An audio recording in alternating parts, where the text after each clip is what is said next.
My friends, the Supreme Court of the United States, the highest court in the land, the final word, the last stop before you are simply out of options, just told every state in this country that mail-in ballots arriving after Election Day are just fine. After Election Day. After. Now, let me just sit with that for a moment, because I want you to feel the full weight of what just happened. Election Day, a concept so simple, so clean, so self-evidently correct that even the name tells you everything you need to know.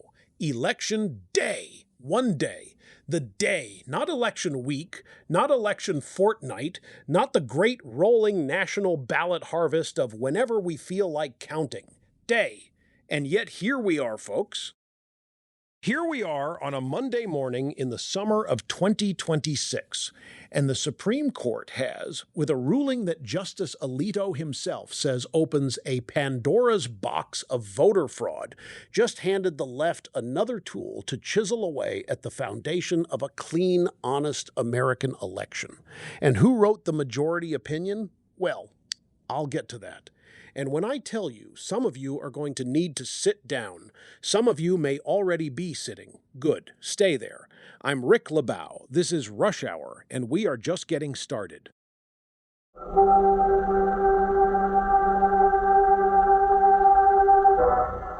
All right, my friends, let's talk about what actually happened at the Supreme Court yesterday, because this ruling is a big deal and the drive-by media is going to make sure you only get about half the story.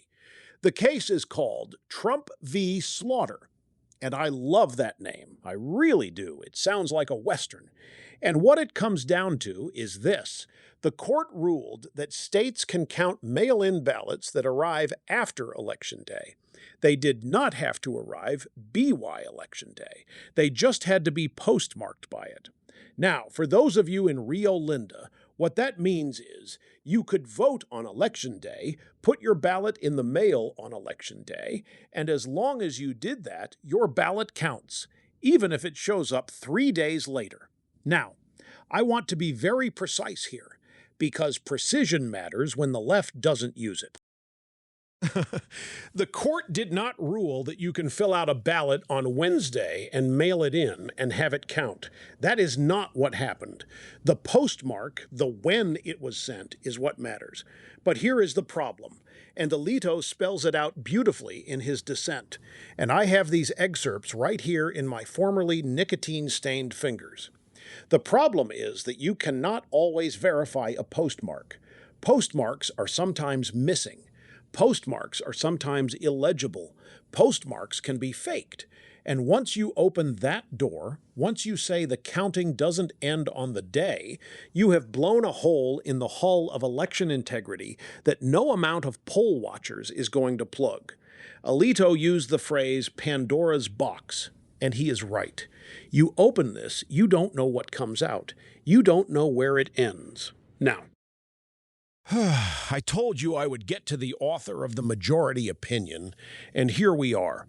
The ruling came from a 5-4 majority. The two justices who crossed over to join the liberals, Chief Justice John Roberts, who at this point should just admit he finds the leftward lean more comfortable and save us all the suspense, and Amy Coney Barrett. Now, I want to be fair here. I want to be scrupulously, painstakingly fair, because fairness is one of the things that separates us from the Rachel Maddow book club. Amy Coney Barrett is not a liberal. She is not. She is a serious jurist, a serious legal mind, a woman of deep Catholic faith who was confirmed by the United States Senate in October of 2020 to wild, theatrical Democratic hysteria. You remember that. The weeping, the wailing, the gnashing of teeth. She'll destroy democracy. The whole production. And she has been solid on a lot of cases. She has. But I will tell you this, and I say it not with anger, but with the tired exasperation of a man who has watched this movie before. Donald Trump's inner circle is, shall we say, less than thrilled. The phrase I am hearing is buyer's remorse. And that phrase has been floating around Trump world with increasing frequency. Barrett sided against the administration on mail-in ballots. She has ruled against the president on several high-profile cases, and people who put a lot of effort and a lot of capital into getting her confirmed are starting to wonder. Look, the dirty secret of Supreme Court nominations, and this is not a secret to anyone who's been paying attention, is that Republican presidents have a long and storied and somewhat embarrassing history of picking justices who drift. Souter, Kennedy, Roberts. It is practically a tradition at this point, a very bad tradition. Like fruitcake at Christmas. Nobody asked for it, nobody wants it, but here it is again. Now, Barrett may not be drifting.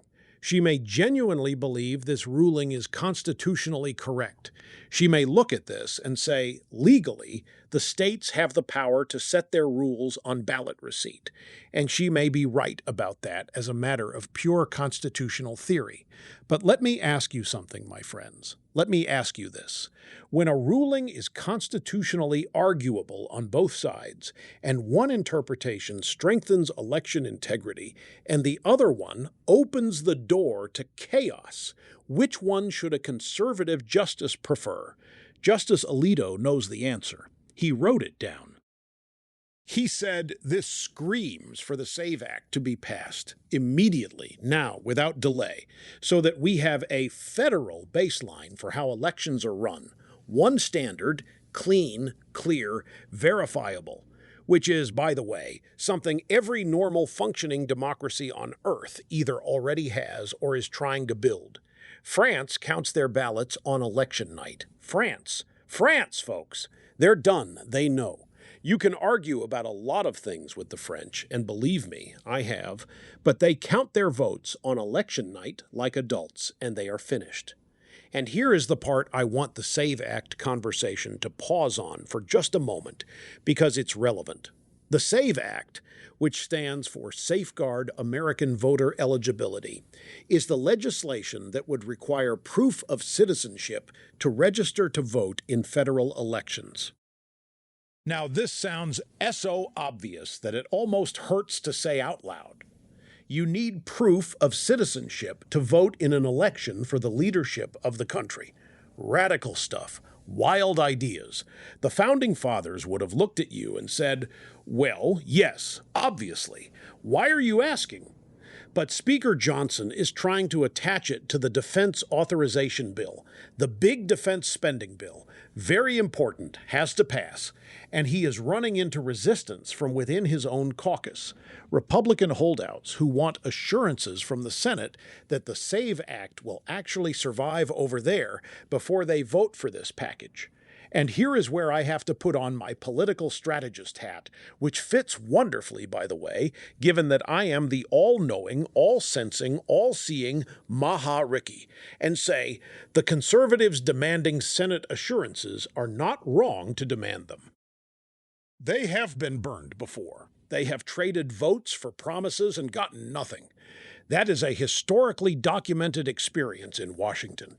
You vote for something on the House side, it goes to the Senate, and it gets quietly murdered in committee while Chuck Schumer smiles like a man who knows something you don't. But here is the counter-argument, and I want to be honest about it. We are in a moment right now where election integrity legislation has a real chance. The Supreme Court just handed the left a tool that makes post-election day ballots valid. That is the landscape. In that landscape, the SAVE Act is more important than ever, and if holding out on the defense bill kills the SAVE Act's best chance of passage, then the perfect has become the enemy of the good, and we will have nobody to blame but ourselves. The lesson of every Congress that has ever tried to do something is this: nothing passes easily, and everything that passes required somebody to swallow something they didn't like. That is the business. That is what it is.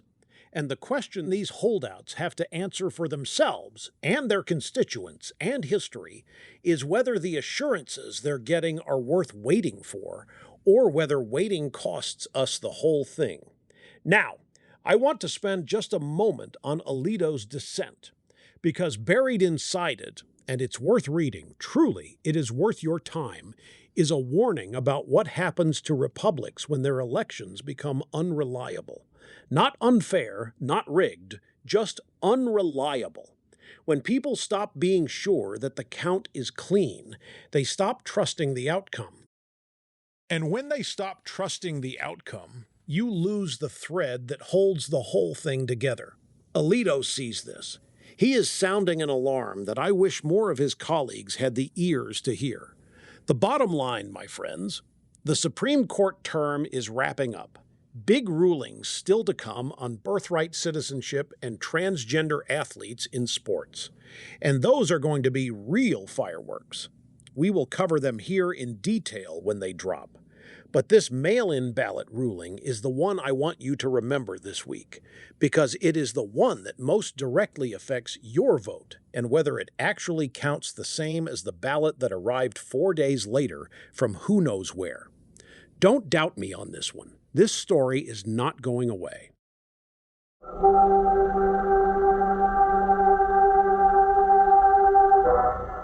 All right, folks, we've got a packed roundup today, and I want to move through it with some energy because there is a lot going on.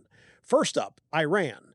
And I realize this is a topic that has been producing more whiplash than a NASCAR pileup. So let me try to lay it out simply. President Trump and the Iranian government have been in negotiations.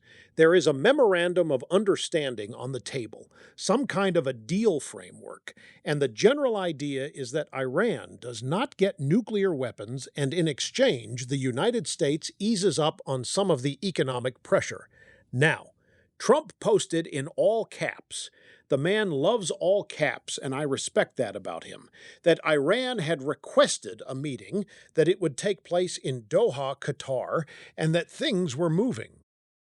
And then the Iranian president, Masoud Pezeshkian, comes out and says Tehran will honor its commitments if Washington honors theirs. Sounds promising, right?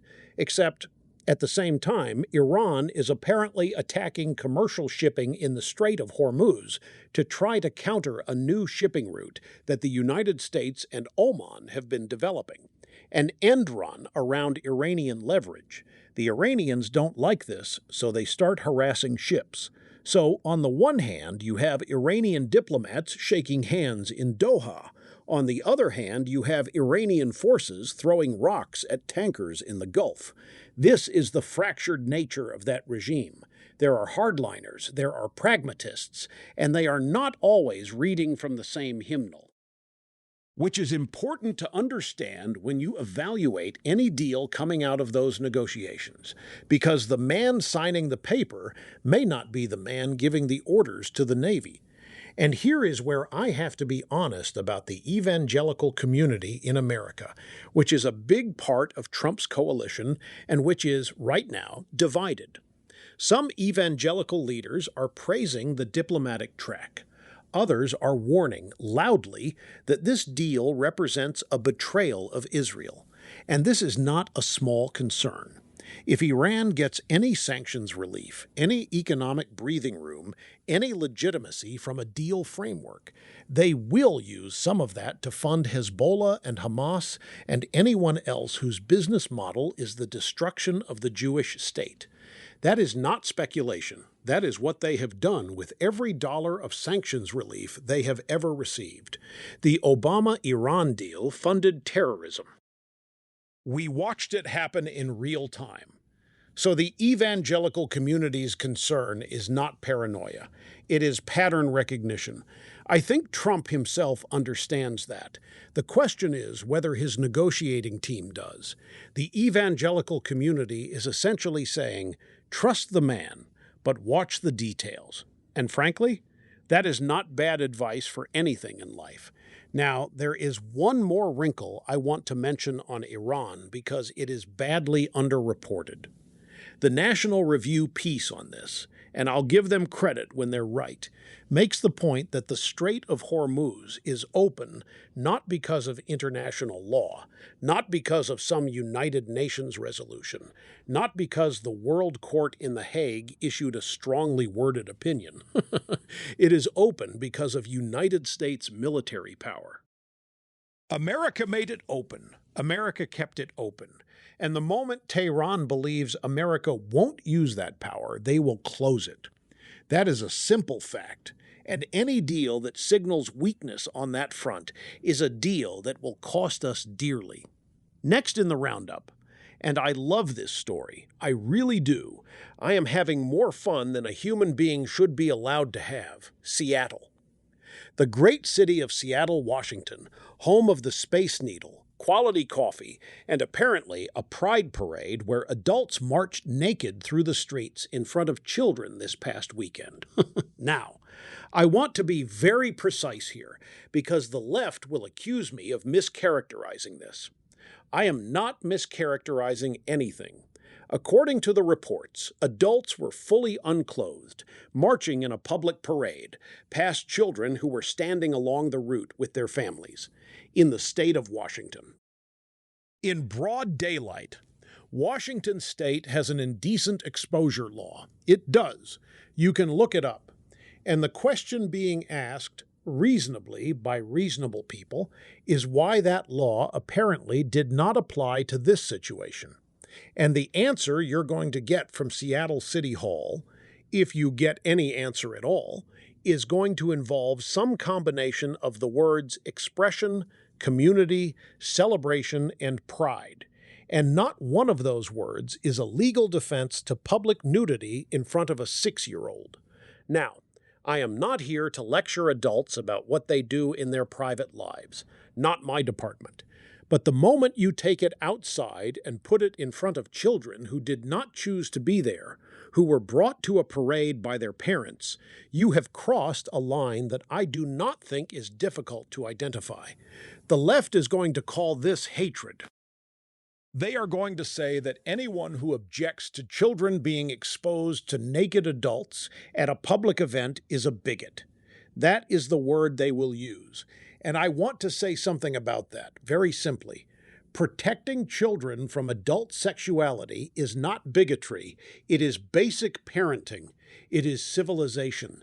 It is something every culture in every era of human history has understood instinctively, and the fact that we are debating it in 2026 tells you more about the current state of the left than it tells you about anyone raising the concern. And finally, and this one I want to close on because it is almost too perfect. Up in New York, there is a young woman named Daria-Liza Avila Chevalier, 20-something socialist, running for Congress in a Democratic primary. She is being described by some in the media as having, quote, an AOC vibe. She is running against a 15-term Democratic incumbent, and it has come out that she had a social media history of enthusiastically boosting communism, Marxism, and Soviet figures. Posts she has since deleted, gone, scrubbed, disappeared into the digital ether. You know what that tells you? That tells you she knows those posts are a problem. If she thought Marxism was an electoral asset, she would have left them up. She deleted them because she knows most Americans, even most New York Democrats, and that is saying something, are not going to vote for someone who is out here posting fan content about Soviet figures. But here is my question, my friends. Here is what I want to leave you with on this one. These posts were not the mistake of a teenager who didn't know better. This woman is running for Congress. She is an adult. These were considered enthusiastic, public endorsements of ideologies that killed over 100 million people in the 20th century. She believed them enough to post them. The deletion is not a change of heart. It is a change of strategy. The Democratic Socialist Machine and the National Review has a good piece on this. They're tracking it. The socialist insurgency inside the Democratic Party, from AOC's district to Denver to this New York race. They are organizing. They are primarying moderates. They are running young, energetic, camera-ready candidates who have the politics of Lenin and the social media presence of a lifestyle influencer. And the old Democratic Party is trying to hold them off and failing, slowly, incrementally failing. And I want to say to my friends on the left, both of them who listen to this program, and you know who you are, this is not a healthy development for your party or your country. When the radical fringe becomes the mainstream of one of the two major parties in America, the whole country pays a price. We saw it in Venezuela. We saw it in Cuba. We see it everywhere this experiment has been tried. The answer is always the same. It doesn't work.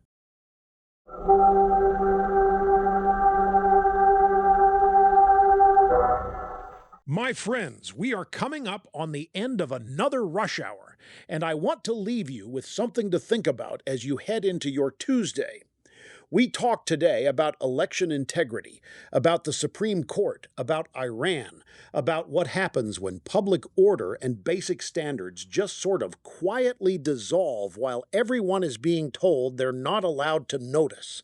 And I want to tie a bow around all of it with a simple observation. The common thread in everything we covered today is this. There are people in positions of power who are very, very confident that you will not pay attention closely enough or long enough to hold them accountable. The court that says mail-in ballots can flow in after Election Day is counting on you forgetting about it by the next cycle. The naked marchers in Seattle are counting on you being called a bigot until you shut up. The socialist running for Congress deleted her posts because she is counting on you not remembering what she used to believe. Don't let them be right about you. That's all I'm saying. The American people are the only adults left in the room, as I have said about 10,000 times, and I will keep saying it until someone proves me wrong, which is not going to happen. Don't doubt me. We are 4 days out from the 4th of July, 250 years since this country declared to the world that it was done taking orders from a king. 2.5 centuries, and she is still the greatest experiment in self-governance the world has ever seen. Not perfect, never claimed to be, but great, unmistakably historically great, and worth fighting for. I'm Rick LeBeau. This has been Rush Hour. Same time tomorrow, if they let us back on.